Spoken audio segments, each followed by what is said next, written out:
Hi friends, நம்ம இரட் மூவிஸில் அந்தகன் படம் எப்படி இருக்குன்னு பார்ப்போம். இந்த படம் தியாகராஜன் இயக்கத்தில் பிரசாந்த், சிம்ரன், பிரியானந்த் முக்கிய ரோலில் நடிச்சிருக்காங்க. 2010ல் பிரெஞ்சு மொழியில் ஷார்ட் ஃபிலிமாக வெளிவந்த பியானோ டியூனரை பார்த்து இன்ஸ்பயர் ஆகி தான் 2018ல் ஹிந்தியில் அந்தாதூன்னு வந்து சக்க போட்டுச்சு. இதுக்கப்புறம் மலையாளம், தெலுங்குன்னு ரீமேக் ஆகி தமிழுக்கு இப்போ வந்திருக்கு. இந்த படம் 2022லேயே கம்ப்ளீட் ஆனாலும் தியேட்டருக்கு வரதுக்கு 2 வருஷம் ஆகியிருக்கு.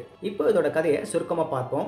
கிருஷ்ணா பியானோ வாசிக்கிறவர் குருட்டாசமே நடிச்சா பரிதாபப்பட்டு வேலை கொடுப்பாங்கன்னு கண்ணு தெரியாத மாதிரி நடிக்கிறாரு. பெரிய பியானோ ஆர்டிஸ்ட் ஆகணும்னு ஆசைப்பட்டு அதுக்காக லண்டன் போறதா இருக்காரு.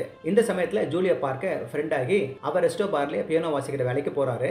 அங்க இவரோட வாசிப்பை பார்த்து இம்ப்ரெஸ் ஆன ஒருத்தர் தன்னோட வெட்டிங் டே அன்னைக்கு வைஃப் முன்னாடி பியானோ வாசிக்கணும்னு கேட்டுக்கிறாரு. கிறிஷும் அக்ரி பண்ணபடி அவர் வீட்டுக்கு போறாரு.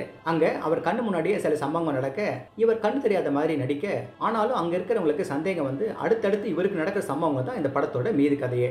இந்த படத்தோட பெரிய பலமே அதோட திரைக்கதை தான். இதுல எதிர்பாராம நடக்கிற சம்பவங்க, கெஸ் பண்ண முடியாத ட்விஸ்ட்டுங்க, யூகிக்க முடியாத கதாபாத்திரோட இயல்புங்க, திடீர் திருப்பங்கன்னு இருக்கு.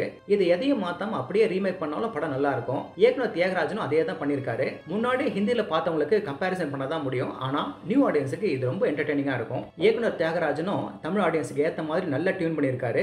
இதுல தனியா தெரியறது என்னன்னா, இயக்குனர் படத்தை பிரசன்ட் பண்ண விதமும் கேமரா ஒர்க்கும் தான். அதனால தான் கிறிஷ் பார்வையில் நடக்கிற சம்பவங்க சுவாரஸ்யப்படுது. பிரசாந்த் இதை கம்பேக் படம்னா தாராளமா சொல்லலாம். குருடனாவே கண்டினியூ பண்றதா இல்ல அந்த இடத்த விட்டு ஓடுறதான்னு இருக்க டைலமாவை நல்லாவே வெளிப்படுத்திருக்காரு. நல்ல ஒரு நேர்த்தியான பெர்ஃபார்மன்ஸ் அவர்கிட்ட இருந்து. பிரியானந்தும் சமுத்திரகனியும் ஒரு கமெண்டபிள் பெர்ஃபார்மன்ஸ் கொடுத்திருக்காங்க. ஹிந்தியில தபு எல்லாரையும் ஓரம் கட்டின ரோலை தான் சிம்ரன் பண்ணிருக்காங்க. அதை பார்த்தவங்க கம்பேர் பண்ணா கஷ்டம் தான். காமெடி ரிலீஃபுக்கு யோகி பாபு, ஊர்வசி காம்போ, அதுக்கு மேல KS ரவிக்குமார், மனோபாலா வேற, சமுத்திரகனி, வனிதா விஜயகுமார் கலக்கல்.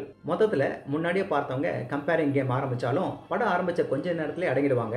வேற எந்த வெர்ஷனையும் பார்க்காம புதுசா பார்க்கறவங்களுக்கு பல திருப்பங்களோட இருக்கிற இந்த கதையையும் சீசன் ஆர்டிஸ்டோட பெர்ஃபார்மன்ஸையும் பத்தி மற்றவங்க கிட்ட கண்டிப்பா ஷேர் பண்ணிட்டு அவங்களையும் பார்க்க தூண்டுவாங்க. ஓகே ஃப்ரெண்ட்ஸ், இதே போல இன்னொரு சுவாரஸ்யமான பட விமர்சனத்தோடு சந்திக்கிறேன். இந்த விமர்சனம் உங்களுக்கு பிடிச்சிருந்துச்சுன்னா உடனடியாக லைக் பண்ணுங்க, ஷேர் பண்ணுங்க. நன்றி.